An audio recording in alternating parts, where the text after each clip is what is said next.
Second story I want to talk about today is Marco Rubio.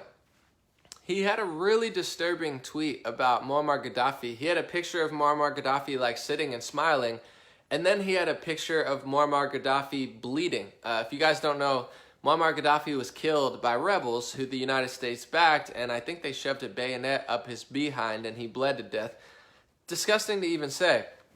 Really disturbing death. And what's really crazy about what Marco Rubio tweeted is, since we helped kill Muammar Gaddafi of Libya, it's not gotten better. It's almost unanimous on the left wing, the right wing, mainstream media to alternative media. I haven't found any articles that are even suggesting that it's better. It's gotten worse, and pretty much everybody knows it. On the left, on the right, on the mainstream, on the fringe.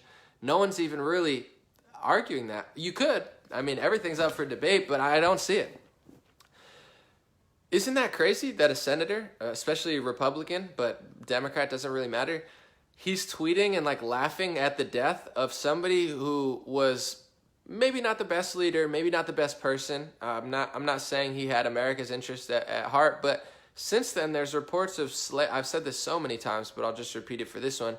There's reports of slavery and organ harvesting in Libya. So they're having a crisis, a power vacuum crisis. It's not better, it's worse.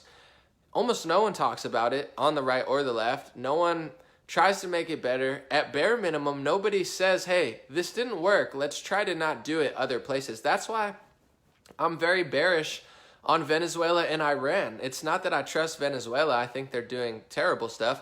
I don't trust Iran at all. But we don't have a good track record of intervening and giving foreign aid and giving support. So why would I want to invade or, spread LGBT to the Middle East? To me, that sounds like an excuse to do things that won't help the Middle East. And maybe I'm wrong, but that's how I feel.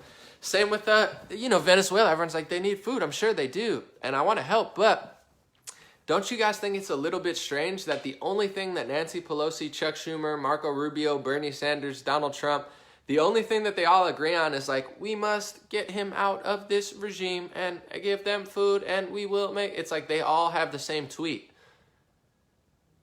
I'm not buying it.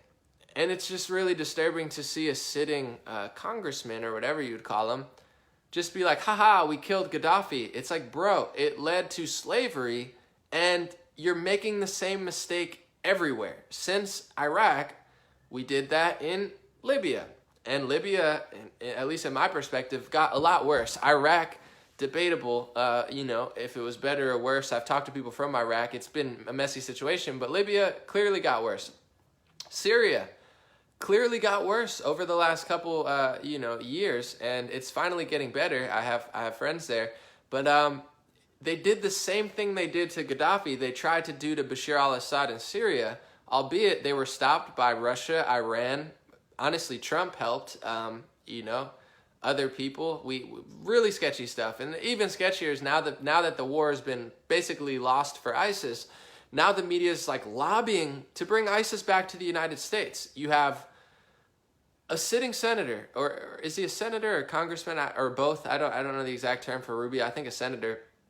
He's cheering on a regime change murder that led to slavery. They're saying nothing about what Trump did in Syria, which has helped that same situation from happening. And now they're running all over the world trying to do the same thing. That's why I don't believe in isms and criticisms, whether it's the United States, Israel, Europe, like Islam.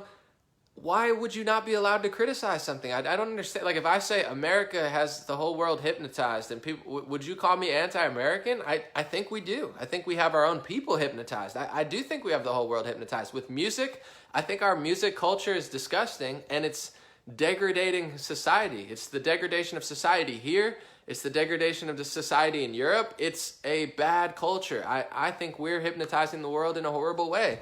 I love America. That's why I say that. We aren't taking care of a lot of things we should take care of, and it starts at home. So, really creepy tweet. I don't quite understand what's going on in Venezuela and Iran, but to tweet about the leader of Libya dying like you're laughing about it, not do anything about it really, not do anything to learn from that situation, and continuously do that. We got, Rubio's a gangster. That's all I'm gonna say. We got some gangsters, and I just pray that, people around the world and here are, can heal themselves, help themselves, and we can all work together in our countries and other places to try to make the right thing happen. And there's a lot of stuff, so it's multi-layered. It's not just one thing or another, and that's the part that a lot of people don't understand. They're like, oh, if this stopped, everything would, like, that's why I don't agree. They're like, oh, if America stopped doing this, then everything would just grow flowers. It's like, that's not true. There's like 20 problems. That's why I don't just attack one group. There are certain groups and certain people with a lot of power, but there's like a lot of them, and it's like, to really get to the root of the problem, we have to understand it. And what everyone likes to do is throw an ism on it, or blame that person and say, do this, and act like they're helping and march in the streets and be like, I'm such a good person for blaming that.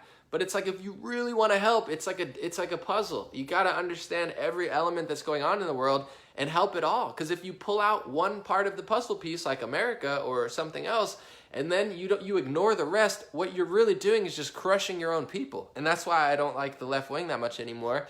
It's not because I don't agree with them on some things. I do, but I feel like they're very weak, naive, and foolish, and they're only, they're not looking at the full scale in a lot of ways. And it seems like culturally, media-wise, entertainment-wise, it's like, before I move on, I'll just say that it seems like they're okay with evil, and they're okay with like the degradation of society, whereas at least the right, although like I said earlier, they make a lot of mistakes, they're like, hey, like let's actually like follow the law and like do the right thing and like try to restore order. And to me, a lot of the left, from left to establishment, it's like, no, it's okay. Like, people are going to commit crimes. They're going to come here illegally. They're going to be horrible people, and we're going to make them into famous musicians and, let them speak their message to the kids of killing people and selling pills, even though we have a suicide and opioid problem.